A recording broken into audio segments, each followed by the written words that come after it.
It doesn't matter. Nothing matters. Wow, what happened in Malibu?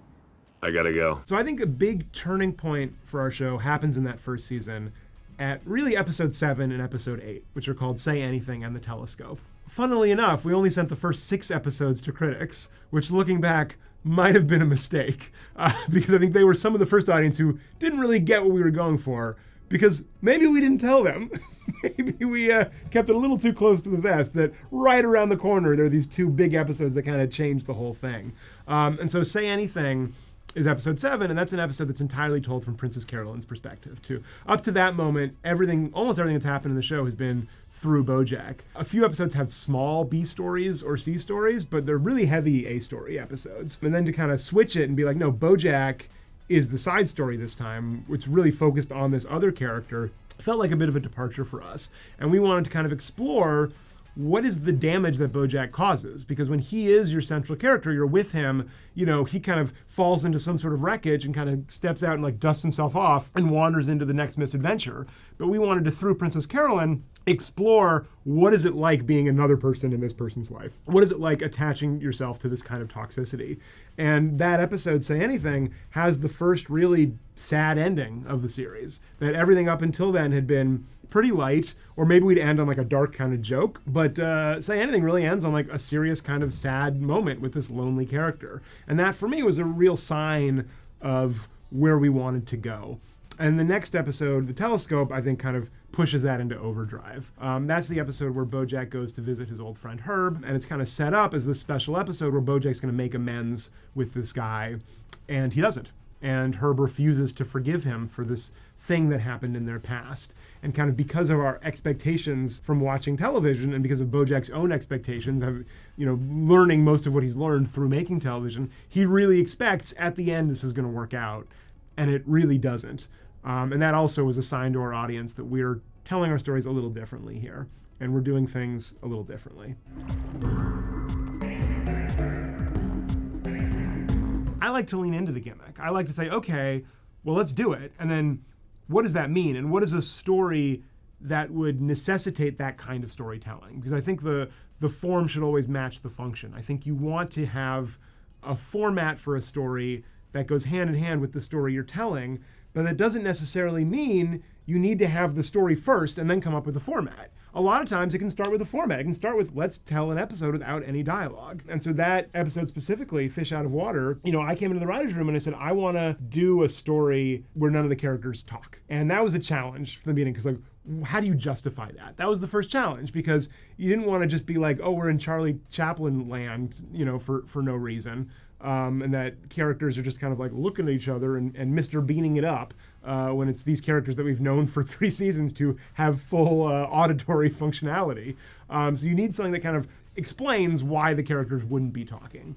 Kind of separately to that, Mike Hollingsworth is our supervising director, and he'd been campaigning me to do an underwater story, because at the end of season 2, we had an episode with a boat. It was just like a throwaway scene. There's a boat and a dock, and you see like a gangplank of people from the dock walking into the boat, and there's another gangplank going off into the ocean, and you see all these fish walking up the gangplank into the boat. So that like alluded to something going on underneath the water. And so Mike was really fascinated in that, like, what's happening in underwater world?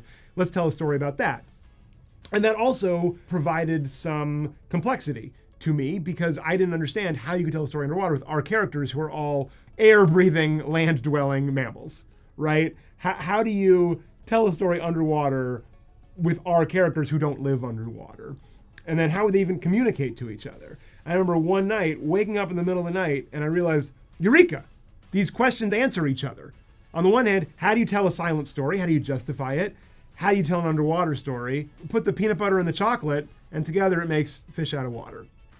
So then the room tried to figure out how to do it. And that episode was written by Jordan Young and Elijah Aaron, 2 brilliant writers. And I said, how do you write an episode like that? And they said, we don't know, let's figure it out. So we talked through the story and we, kind of put it up on the whiteboard like you do any other episode. And then when it was time to write it, they wrote the whole episode just without the dialogue.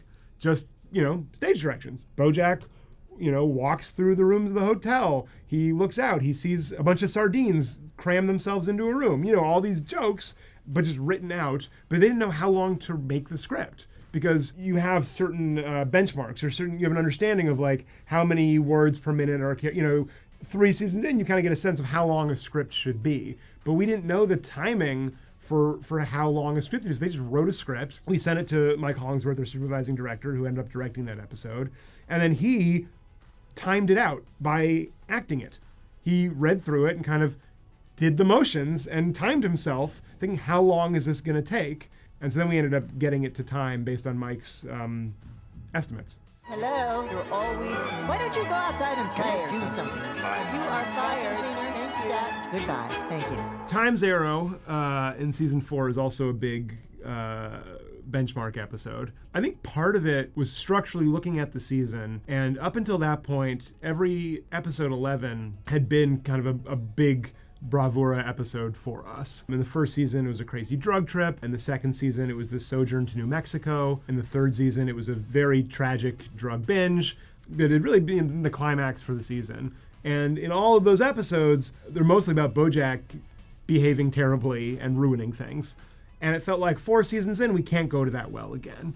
We have to think of like a new way to tell a story that still feels like a climax for the season, but isn't just about BoJack being a schmuck. And so part of the idea was, well, can we reverse that a little bit? Can we give BoJack a bit of a hero moment, which the end of the episode does actually provide, and is a very cathartic climax for the season in kind of an opposite way of how most of our seasons operate. And then we were talking about this character of Beatrice, BoJack's mother, who the whole season is suffering from dementia. And we thought, wouldn't it be cool to tell a story from her point of view and see the world as she sees it and is experiencing it, and that a lot of the kind of non sequiturs that maybe she's been motioning to throughout the season, we'd get further context for, and we'd see her story and her life. And I think a big theme of the show is that nobody is just a hero or a villain, that all of us are complex, flawed individuals. And so to paint a picture of Beatrice, who up until this point had been pretty terrifying and awful and painted as solely a burden to BoJack in the present and a scarring influence on him in the past, but to try to draw her sympathetically and make people care about her, that felt like a really fun, interesting challenge. So that was kind of the beginning of that episode. I think meanwhile, that episode was written by Kate Purdy, who had written on our show since season 1, is a brilliant writer. And at that point, Kate and I were developing this new show, Undone, for Amazon, which plays a lot with time and people falling through time and unsure of where they are and what they are. So in some ways, Time's Arrow was kind of a test run for Undone. It was like, let's play around with this. Like, will this be too difficult for our audience to follow? Can we jump around in time in this way, through this perspective without really explaining it as it's going? And it was very encouraging. I think the test was successful, and I may just want to explore it more with our other show. The only thing that matters is right now. This moment. This one spectacular moment we are sharing together. Right, Sarah Lynn? Sarah Lynn? One of the tenets of the show, to me, was that it was not a typical animated show that snaps back to status quo at the end of every episode. I remember having a meeting very early on with some of the designers and the directors and talking about the look of the show and the feel of it. And I remember saying that, if BoJack has like a big party in episode 3 and all the furniture gets screwed up, in episode 4, the furniture should still be screwed up. That, kind of we're used to shows that just kind of it ends and the next episode everything's back to normal.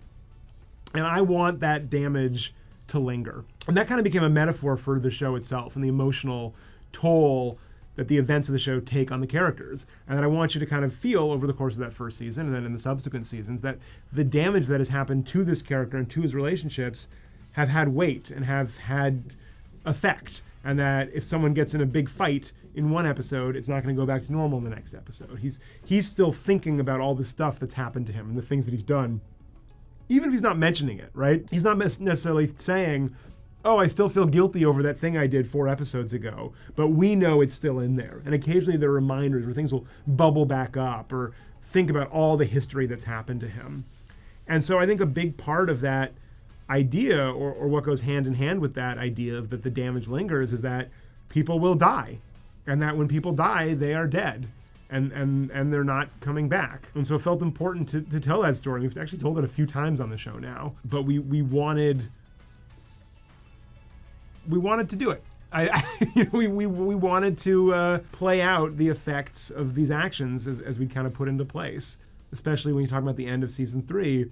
It felt like we've been setting up these dominoes for a while, like really since, I'd say the 3rd episode of season 1. And so by this point, we got to knock them over, or what are we doing? Are we judging who has the best booty? Whoa, Bojack, no. That is so degrading. We've had a lot of incredible guest stars over the years.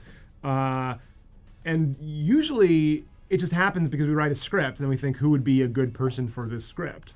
Like who would be the funniest person to be judging this booty competition reality show? What if it's Felicity Huffman? And then we go to them and they usually say yes, which is crazy.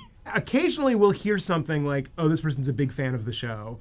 And then we'll keep them in mind if there's a part for them to play. We don't usually write parts for the actors. The scripts always come first, and then we think about, well, who should we get to do this? And again, our casting director, Linda Lamontagne, is incredible. And she just kind of has an ear to the ground of who's looking to do animation, who's looking to do our show specifically, who would be fun and surprising. And so we get these lists from her, and it's like, oh my God, you think they'd say yes? Like, well, ask them.